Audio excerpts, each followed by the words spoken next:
afternoon. Welcome to the STARS Calgary base. My name is John Griffiths. I'm the director of the STARS Emergency Link Centre, and I have the honour of serving as the MC for today's announcement. Safety is a core value here at STARS, and I know there are many of you today who are visitors to STARS, so we have a few important safety announcements to share. In the event of emergency, please do not all run onto the tarmac. That would not help the situation. There are 2 emergency exits. If you could proceed out to the left here, the back door, there's an exit, or preferably through the double doors over here by Leanne, our lovely receptionist. She's giving you a wave, and she will coordinate your safety. Out into the parking lot, and there's an area where you can stage, and that will be designated. Our washrooms are located just up these stairs. The door is propped open, and they're in the corridor, so if you like to use those, that's where you need to head. And although we're very excited to hear today's announcement, we do want to focus on that. So if you could please turn your cell phones either off or to silent, that would be great. STARS operates in the spirit of truth and reconciliation. And we acknowledge that our Calgary base is stationed on Treaty 7 territory, which includes the Siksika, Kanani, Piikani, Tsuut'ina, Stoney Nakoda First Nation, and that the city of Calgary is also home to the Métis Nation of Alberta, Region 3. Where I grew up, there is an old saying, wherever the royals visit, you can smell fresh paint. That's indicative of a special occasion, people preparing, and they get excited to welcome an honored guest.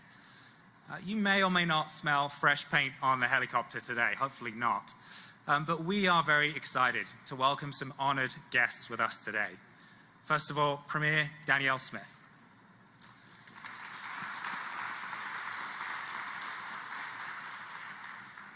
Secondly, MLA Martin Long.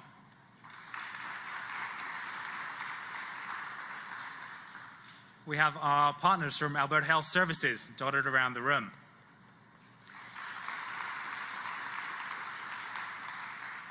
I'd like to point out the incredible Dr. Greg and Linda Powell.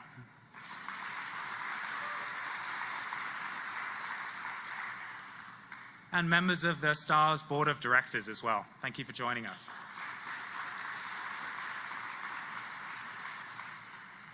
And then finally, of course, the members of STARS team who are joining us in the hangar today or watching us live this afternoon. Welcome. STARS has been saving lives in Alberta since 1985. We are a true Alberta success story, built by the community, for the community.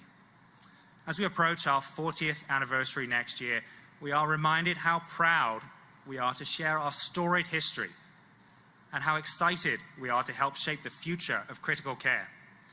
We are delighted to have our Premier with us to share an announcement about that exciting future.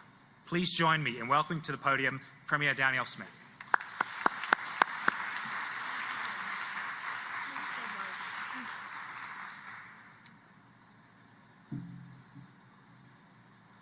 Well, John, thank you so much, Katherine, as well, and Martin Long, our Parliamentary Secretary for Rural Health, Katherine Emberly, as I mentioned, President and CEO of STARS, John Griffiths, Director of STARS Emergency Link Centre, who I understand has been doing dispatch for 10 years and saving a lot of lives. In the meantime, 60,000 trips they've done.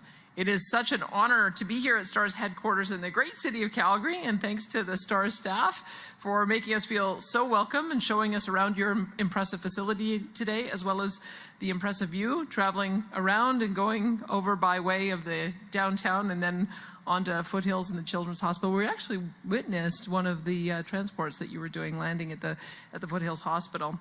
I'll tell you, it's one thing to see your iconic helicopters, red helicopters from a distance, but it is something else entirely to see them up close and to be in one. It's a reminder of the extraordinary amount of skill your team members have and the heroic work that your organization does. We are just so fortunate to have STARS ready to assist in emergency situations, connecting rural and remote communities to critical health services when families need it, no matter where they are. And you can think of a number of situations, whether it's a farm accident or a hiker who gets injured in the backcountry, or a family of a child in medical distress far out on a country road, as recently happened to Jason Nixon, our Minister of Seniors, Community and Social Services, who is so grateful to you transporting his son Austin for the care that he needed at the hospital in Calgary.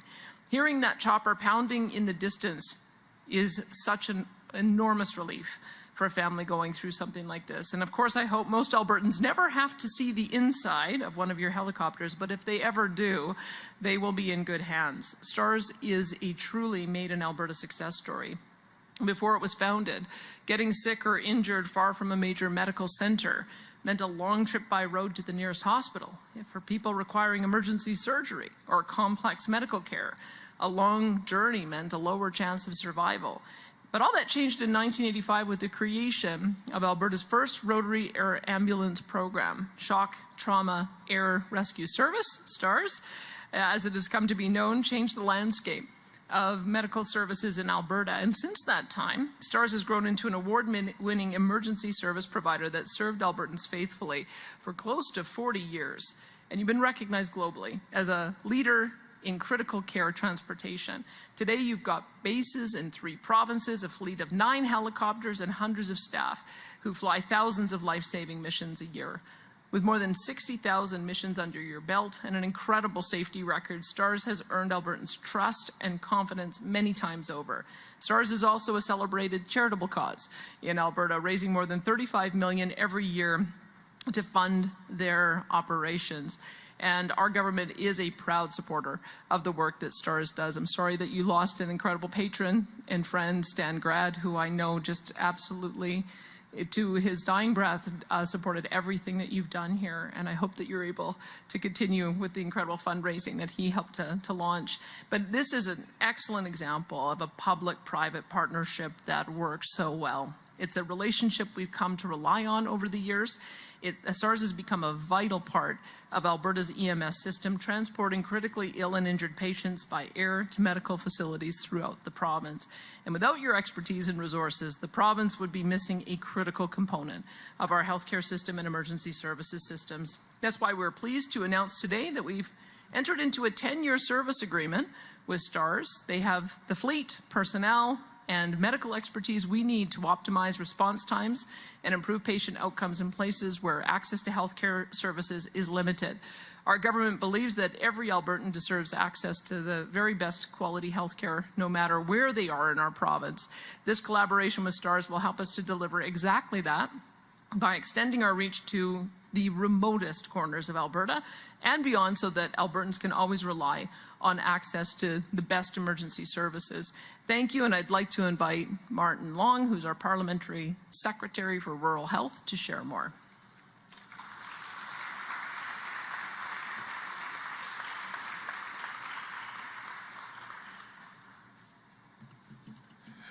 Thank you, Premier, and thank you to Katherine and the entire team at STARS for inviting us to be here today. I'm honored to be here on behalf of Minister LaGrange to speak about this 10-year contract and the pivotal role of air ambulances in providing timely access to health care for all Albertans. This agreement renews the partnership between the Alberta government and STARS. The agreement not only signifies a monumental step forward in strengthening air ambulance resources in the province, but also embodies our government's unwavering dedication to ensuring equitable access to quality healthcare services for every citizen of our province, regardless of their location. The significance of air ambulances in our healthcare system cannot be overstated. They serve as critical lifelines, bridging geographical barriers and providing swift access to specialized care in times of medical emergencies. Whether in urban centers or remote communities, every Albertan deserves timely and effective emergency medical assistance. Like my friend Sheldon, a farmer in one of the communities I represent, who is being transported to Edmonton for a heart emergency. STARS met EMS en route on the side of the highway and helped bring him back to life. He's alive today, largely because of the amazing team and work from STARS. As the Parliamentary Secretary for Rural Health and a rural Albertan myself, I have a vested interest in advocating for initiatives that address the unique healthcare needs of rural and remote communities. By investing in resources like air ambulances, we are not only saving lives, but also ensuring that every Albertan receives the care they deserve. Through this partnership with STARS, we are laying the foundation for sustainable long-term healthcare solutions that meet the diverse needs of our population. This is about more than just saving lives in moments of crisis. It's about building a healthcare system that prioritizes prevention, early intervention, and patient-focused care. As the government works to refocus the healthcare system and establish a dedicated acute care organization, I'm thrilled to support initiatives that will profoundly and positively affect emergency medical services in all communities for the better. By investing in initiatives and partnerships that strengthen the emergency medical services, we are investing in the health and well-being of all Albertans. As we look to the future, let's continue to champion initiatives that support inclusivity, accessibility, and excellence in healthcare delivery. Together, we can build a brighter and healthier future for all Albertans, where every individual can access the care they need when they need it. I'd now like to introduce Katherine Emberly, President and CEO of STARS, to provide a few remarks.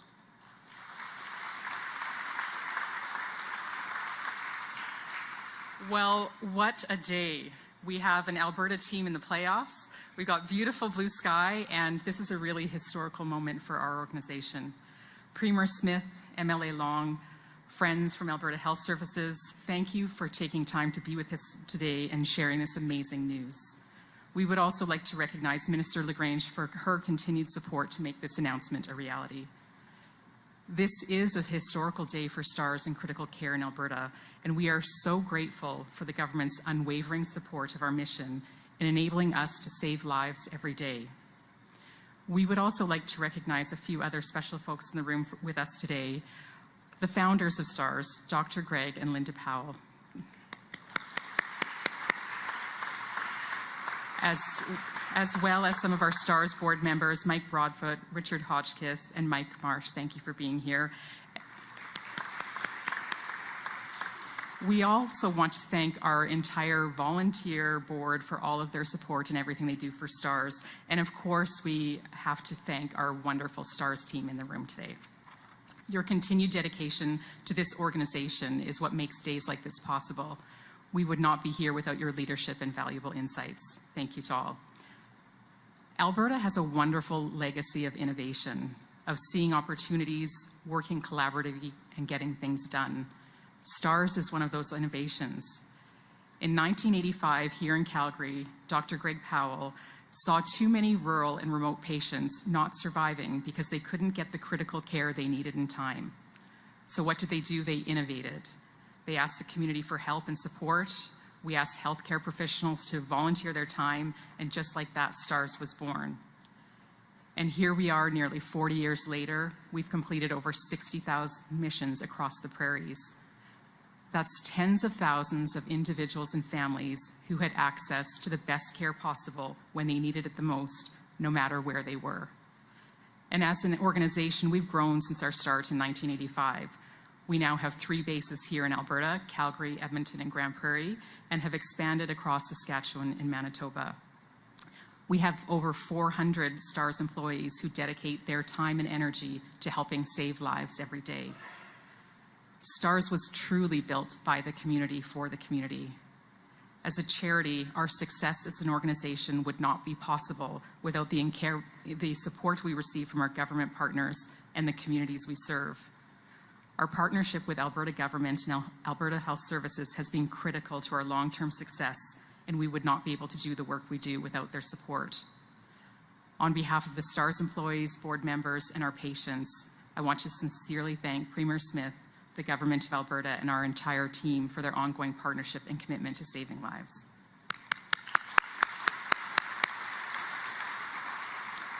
The long-term funding announced today is a lifeline to our work and to our patients, and we are exceptionally grateful to be able to continue serving the Alberta community for many years to come. STARS is only one small part in the chain of survival. It is the dispatchers, emergency services on the ground, the receiving hospitals, and the many committed healthcare professionals across this great province who partner with us every day in delivering care and changing outcomes for people. We want to thank everyone for being here today.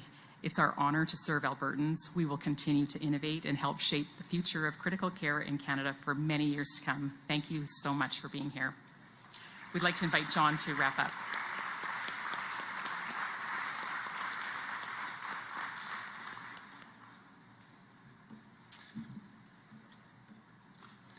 Thank you, Katherine. You speak for all of STARS in expressing our gratitude for the support of our partners in the provincial government. Thank you everyone who's joined us today in the hangar here for this wonderful announcement, either here or virtually.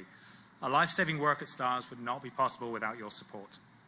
At this time, we're going to turn it to the Premier and her team for a question and answer period, after which today's event will conclude. Thank you. Thank you. And we'll begin our media Q&A for journalists in the room. I just ask you to approach the mic at the back of the room here. We'll start off with questions in the room before heading over to the phones.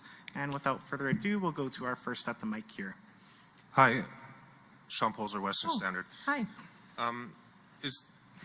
The STARS lottery has been kind of a fixture in Alberta for a very long time. Is this funding going to be enough to be a steady source of funding? Like, are we still going to see the lottery? Are we going to see the organization grow? What are some of the plans that are going to be coming up over the next 10 years? Well, I can tell you from my perspective, I'll probably get Katherine to come up and answer as well. I was just asking her how much of the private sector community support they get versus how much we provide, and it's about 50-50. And so it's a significant portion to be able to provide the stabilization, but the incredible community partnership is really, I think, one thing that is so special about STARS, and I'm quite sure that I can only imagine that they're going to continue to grow. Katherine? Yes, you will certainly see the lottery and all of our fundraising efforts for many years to come. We love this partnership. You've got the long-term stability of the government funding, but you also have the community stepping up. And that allows us to really innovate. And when you look in the back of this helicopter, some of the advanced care equipment we've been able to do is through our partnership. You also see logos on the helicopters, and those are other people. We really do appreciate that this is built by the community for the community, and that is certainly our intention into the future. Yeah. Thank you. You've had the 1-year anniversary of the election. So I'm just kind of wondering how you'd sum up the past year, how are you looking forward to the next year, and if you were a hockey team, how would you sum up the opposition? They've sold 85,000 memberships, they're coming up, and does that change your game plan in any way?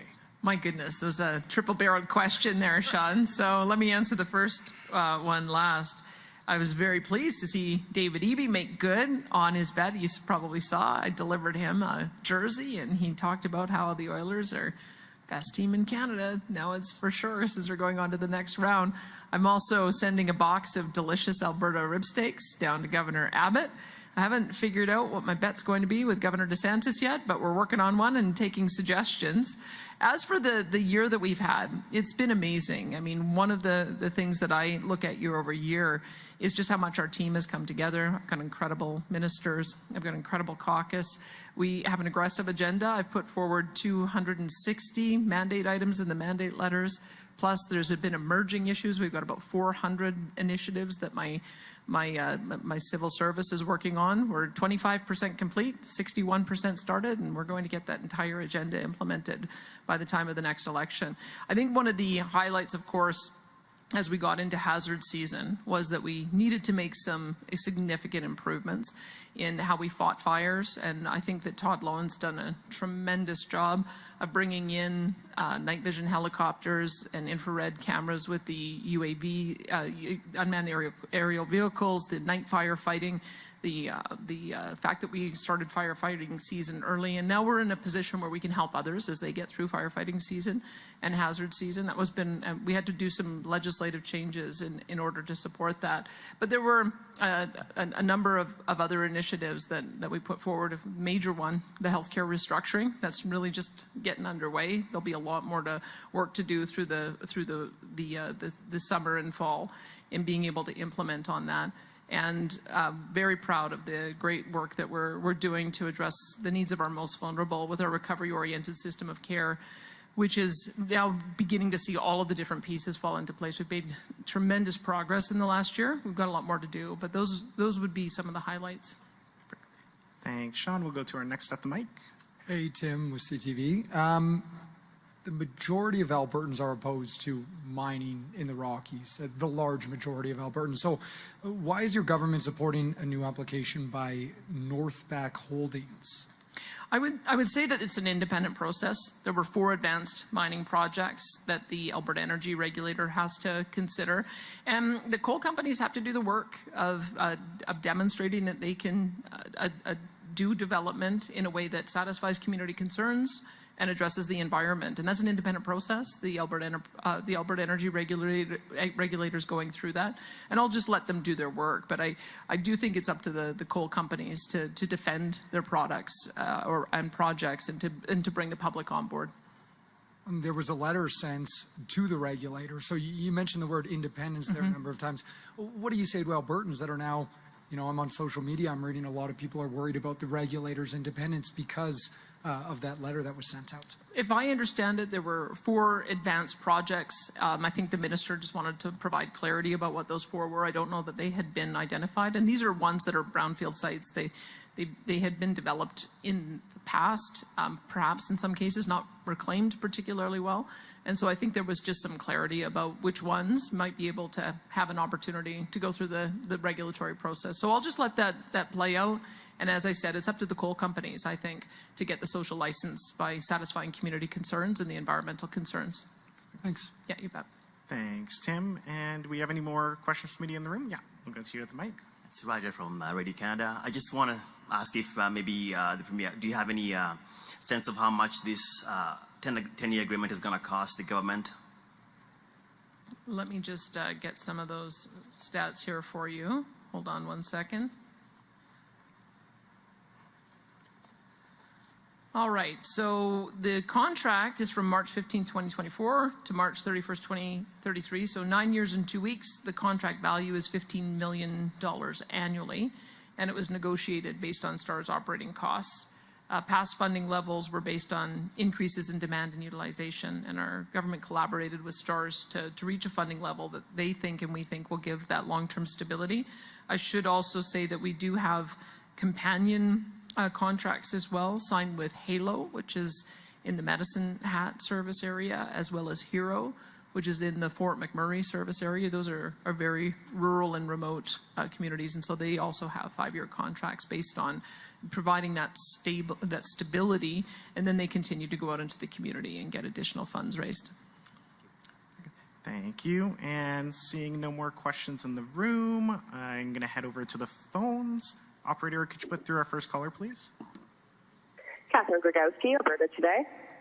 Good afternoon. Have a couple of questions on some of the federal bills. So the Pharmacare Act cleared 3rd reading, and I wanted to get some clarification on where you stand on single payer and eliminating that copay.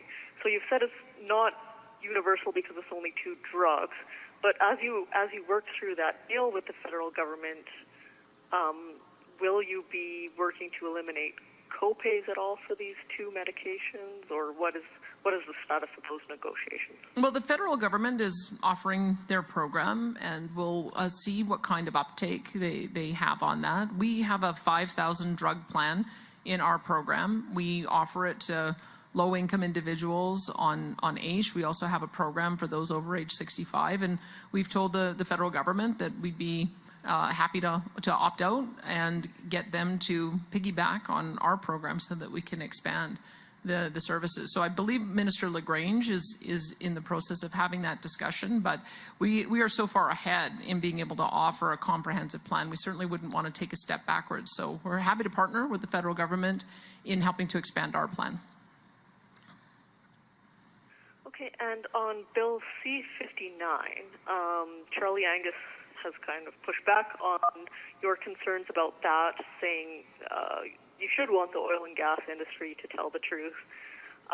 So that bill is before the Senate right now. I'm wondering what steps are you taking in response to that bill? Are you talking to senators? Are you considering legal action?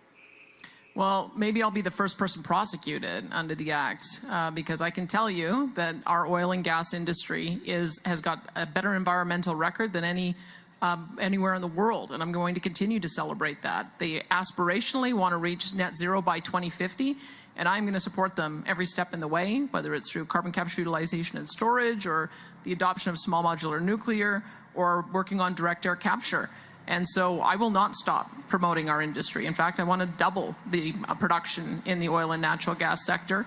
And so if I have to be the only one out there who, we got some helicopters landing in the background, so I hope you can still hear me. But if I've got to be the only one out there that is going to defend the industry, then I'm happy to do that. But I think it's outrageous that federal politicians would stand in the way of the incredible amount of work that our industry is doing in advancing emissions reduction, as well as continuing to provide the world the energy that they need and eliminate global energy poverty. I don't know if you can hear me because it's kind of loud on this side. I think we're still good. Okay.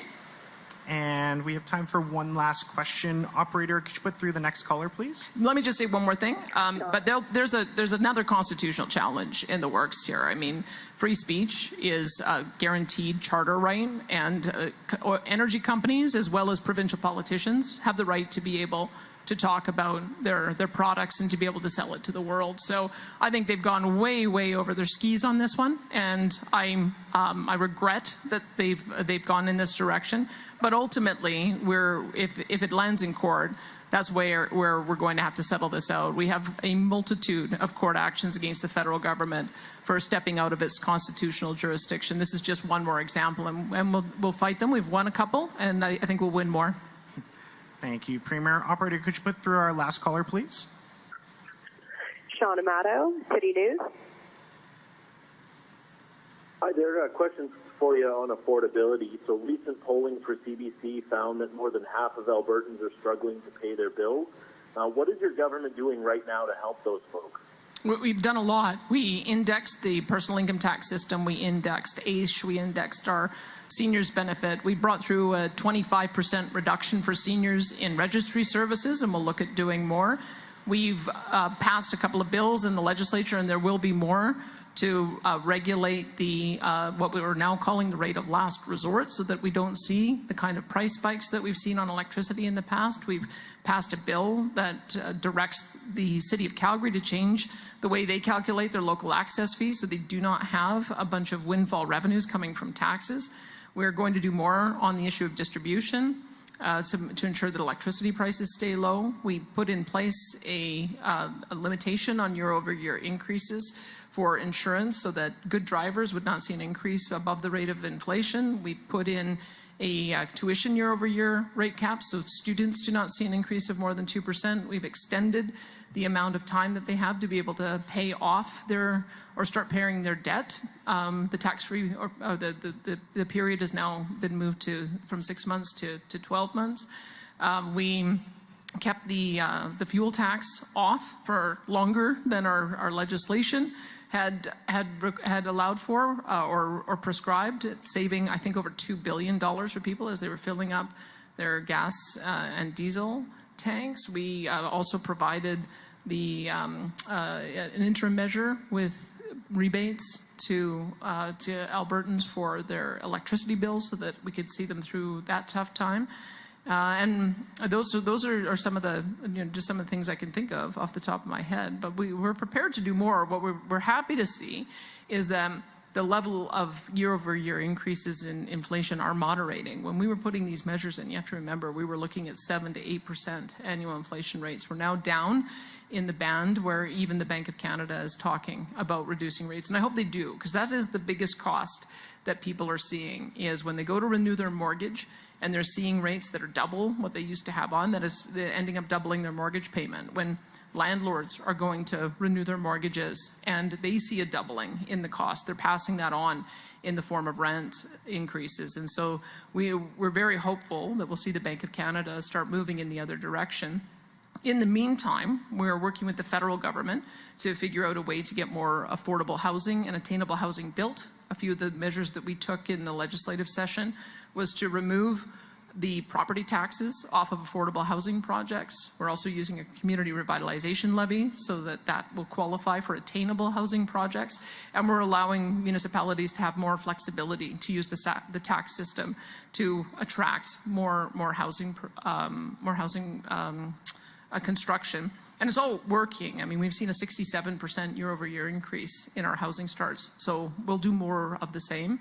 And we're working with our municipalities to remove some of the regulatory barriers to get those projects approved. Our view is that the way that you provide more affordable and attainable housing is you build more homes and build more rental properties. And the business community is responding, municipalities are responding. It takes a little bit of time to get some of those completed, but we're absolutely heading in the right direction. And did you have a follow-up, Sean? Your government recently also brought back that gas tax and shelved the promised tax break. Were those mistakes? Well, we didn't shelve anything. We are going to implement our entire agenda before the next election. We have a schedule for implementing the personal income tax. Is that working?